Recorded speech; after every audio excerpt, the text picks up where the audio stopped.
नमस्कार साथियों, आप देख रहे हैं भिलाई का सच। आज हम बात करेंगे महादेव बुक की। महादेव बुक ईडी बहुत लंबी इन लोग की पारी चल रही है और इस कहानी में मुख्यमंत्री भूपेश बघेल को बुरी तरह फंसाने की साजिश रची जा रही है। यह साजिश रची जा रही है बीजेपी और ईडी के द्वारा। कहानी यह है, 2 तारीख को एक कार में 2 करोड़ रुपया पकड़ाता है रायपुर की एक होटल में। फिर उसके बाद वही शख्स को भिलाई लाया जाता है, उससे और 3 करोड़ रुपए बरामद किए जाते हैं। बरामद करने के बाद उसे हिरासत में लिया जाता है। फिर एक दिन बाद भारतीय जनता पार्टी एक वीडियो जारी करती है। शुभम सोनी नामक एक शख्स है जो दुबई में रहकर एक वीडियो जारी करता है। उस वीडियो में बताता है कि हमने मुख्यमंत्री भूपेश बघेल को 508 करोड़ रुपया दिया। उसके बाद video social media, press media, हर जगह जारी कर दिया गया। सामने चुनाव है, 2 तारीख से ये कहानी चल रही है। 2 को ईडी 5 करोड़ रुपए पकड़ती है, 3 को वो वीडियो जारी होता है और 7 तारीख को छत्तीसगढ़ में मतदान होना था। कुल मिला के कांग्रेस पार्टी को पूरी बदनाम करने की कोशिश की गई थी और वीडियो इतना फर्जी था। उस वीडियो में वो शख्स जो भी है, शुभम सोनी, वो शख्स ये बता रहा है कि मैं सीएम से मिला, मुख्यमंत्री भूपेश बघेल से मिला, अपने लड़के जो गिरफ्तार हो गए थे उन्हें छुड़ाने के लिए मैं उनसे 2020 में मिला। 2020 में वो सीएम से मिला, लेकिन उसने जो बयान जारी किया, जो अपना वीडियो जारी किया है, उसमें वो साफ बता रहा है कि 2021 में उसने आईडी चालू की। जब उसने 2021 में आईडी चालू की तो 2020 में वो मुख्यमंत्री भूपेश बघेल से क्यों मिला? उसके कौन से लोग अंदर हो गए थे 2020 में? उसके बाद एक कहानी और सामने आई। सौरभ चंद्राकर और रवि उत्पल एक वकील के माध्यम से बयान देते हैं कि हम लोग दुबई में रहकर कोई महादेव ऐप नहीं चलाते, हम लोग यहाँ कंस्ट्रक्शन का काम करते हैं, महादेव बुक के बारे में हमें कोई जानकारी नहीं है। अब यहाँ सवाल खड़ा होता है कि महादेव बुक का असली मालिक कौन है? अब जिस व्यक्ति को, असीम दास, जिसके पास से 5 करोड़ रुपया बरामद किया गया था, कार में 2 करोड़ रुपया और हाउसिंग बोर्ड के मकान में 3 करोड़ रुपया, 5 करोड़ रुपया जिस बंदे से बरामद किया गया था, उसने कोर्ट को एक लेटर दिया है, अपना हाथ से लिखा हुआ लेटर, जिसमें वो स्वीकार कर रहा है कि शुभम सोनी नामक शख्स से मैं दुबई जाके मिला, वहां उन्होंने मेरे को काम का झांसा दिया, उसके बाद कोई काम नहीं दिया, वापिस मुझे भिलाई भेज दिया और ये 5 करोड़ रुपया जो है उन्हीं के द्वारा दिया गया है और मुझसे उगलवाया गया कि ये पैसा किसी भूपेश बघेल को देना है, जबकि ऐसी कोई बात नहीं थी। जबरदस्ती मेरे से ये बयान दिलवाया गया। ये बात उसने अपने पत्र में लिखी है। वो पत्र आपके सामने स्क्रीन में चल रहा है, आप देखिए। उसमें असीम दास के सिग्नेचर हैं और वो शुभम सोनी के ऊपर आरोप लगा रहा है कि शुभम सोनी मुझे फंसा रहा है।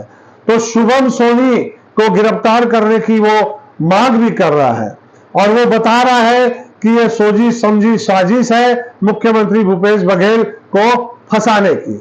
भिलाई में महादेव ऐप 2022 से चल रहा है। 2022 में यहां एक एसपी आए थे, पल्लव जी।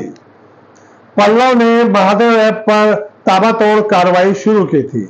उसकी कार्रवाई के बाद उन्होंने छोटे मोटे गुर्गों को पकड़ा, लगभग 250 लोगों पे कार्रवाई की, लेकिन जितने भी लोग अरेस्ट होते थे तुरंत उन्हें जमानत पर रिहा कर दिया जाता था, कोई केस नहीं बनाया जाता था। 27 मई 2023 तक दुर्ग में पुलिस अधीक्षक के रूप में कार्यरत था। मेरे द्वारा महादेव ऐप को नस्ताबूद किए गए और 150 करोड़ के ट्रांजेक्शन हमें मिले।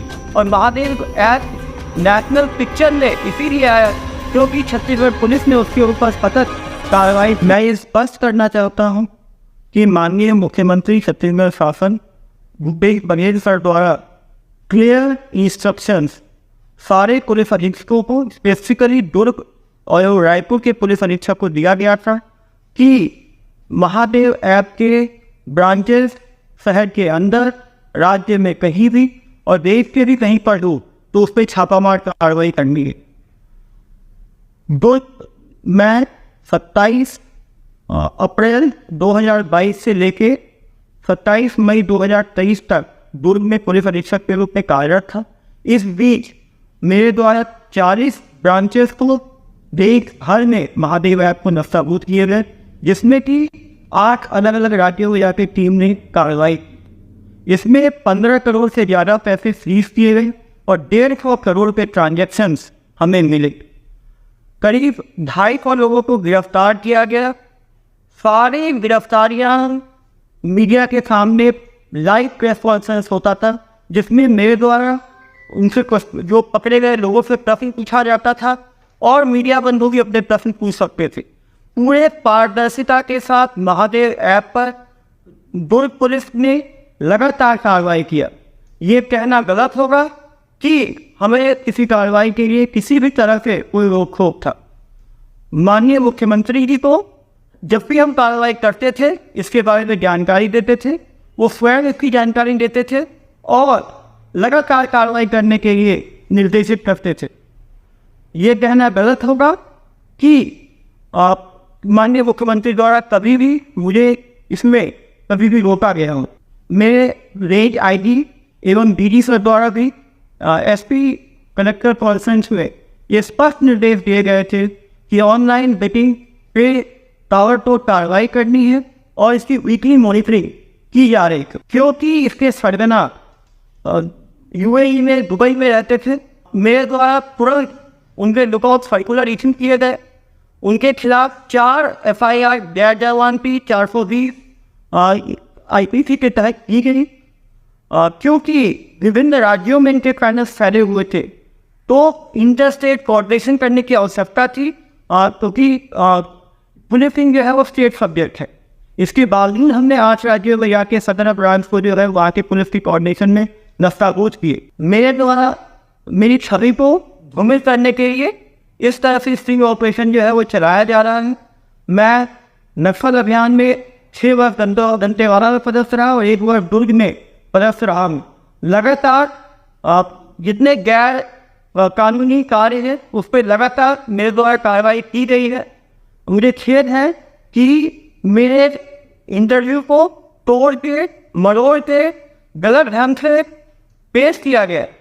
मैं दोबारा अपने आप को स्पष्ट करता हूँ कि महादेव ऐप में देश भर में यदि किसी एक पुलिस ने कार्रवाई की है तो वो दुर्ग पुलिस ने कार्रवाई की है, और ये कार्रवाई बिना सीनियर ऑफिसर और बिना राज्य शासन के सतत मार्गदर्शन, सहयोग एवं स्पष्ट निर्देश के बिना होना संभव नहीं था।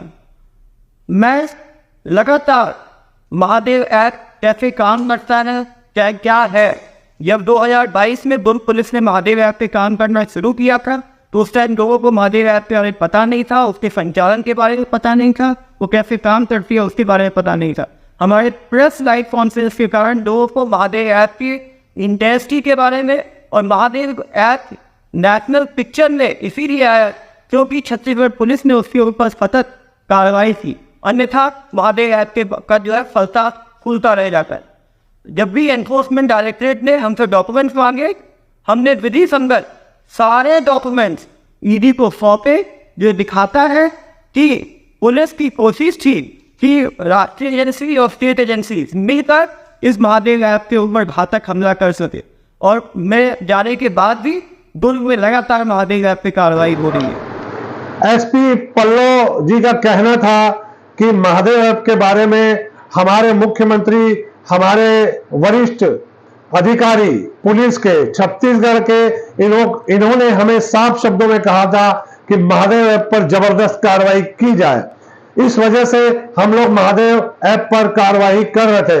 अब ये बताइए, जो मुख्यमंत्री महादेव ऐप पर कार्रवाई करने की बात कर रहा है वो मुख्यमंत्री 508 करोड़ रुपया क्यों लेगा? वह तो चाहता है कि हमारा छत्तीसगढ़ इस चीज से दूर रहे, इस गंदगी से दूर रहे, महादेव ऐप यहां से बंद हो जाए।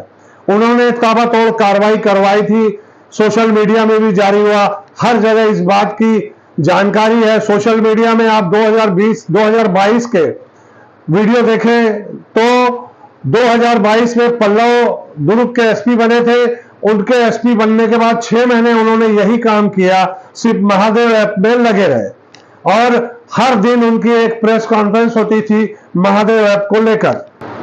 महादेव ऐप का सहारा लेकर ईडी और भारतीय जनता पार्टी इस चुनाव में अपनी पार्टी को जीत दिलाने की कोशिश में लगी हुई थी, लेकिन कांग्रेस की जो लहर है वो राजस्थान, मध्य प्रदेश और छत्तीसगढ़ में लगातार चल रही थी और भूपेश बघेल लगातार देश और दुनिया में प्रचलित हो रहे थे। उनके काम जो काम उन्होंने छत्तीसगढ़ में किया, उस काम को पूरे देश में लोग सराहना कर रहे थे, तारीफ कर रहे थे और जो काम भूपेश बघेल ने यहाँ किए हैं वो सारे राज्यों में भी लागू किए जा रहे थे। इस बात से भारतीय जनता पार्टी बौखला गई है और बहुत ज्यादा परेशान नजर आई और उन्हें कोई रास्ता नजर नहीं आया, इसलिए उन्होंने ईडी और महादेव बुक का सहारा लिया।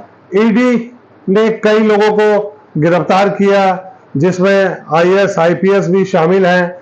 वो लोग आज जेल में बंद हैं, लेकिन किसी भी प्रकार का सबूत, किसी भी प्रकार की जानकारी उन्हें नहीं मिल पा रही है, इसलिए ईडी नए नए हथकंडे अपना रही है।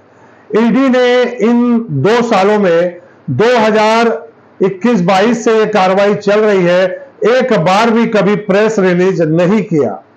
उन्होंने जब भी कोई जानकारी दी है तो ट्विटर पर उन्होंने अपनी पोस्ट डाली है, उस पोस्ट से उन्होंने जानकारी को पब्लिश किया है। लेकिन पहली बार ऐन चुनाव के समय उन्होंने एक विज्ञप्ति जारी की।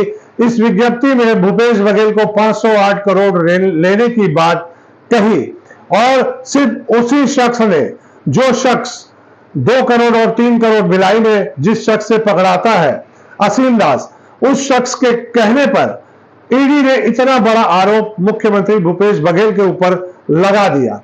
अब वही शख्स कोर्ट में जाके पलट जाता है और बयान देता है कि मुझे जबरदस्ती ये बयान दिलवाया गया। अब ईडी किस बात पर अमल करेगी बताइए? ये बहुत बड़ी बात है। आप एक शख्स के कहने पर मुख्यमंत्री भूपेश बघेल के ऊपर इतना बड़ा आरोप लगा चुके हैं, लेकिन अब वो शख्स पलट चुका है, तो भूपेश बघेल की जो मानहानि हुई है, जो उन्हें नुकसान हुआ है, जो देश दुनिया में उनके खिलाफ प्रचार किया गया, उसका क्या होगा? ये बात का जवाब ईडी को देना होगा। जनता को बताना होगा कि भूपेश बघेल के ऊपर इतना बड़ा जो आरोप लगाया गया, अब उसकी भरपाई ईडी कैसे करेगी।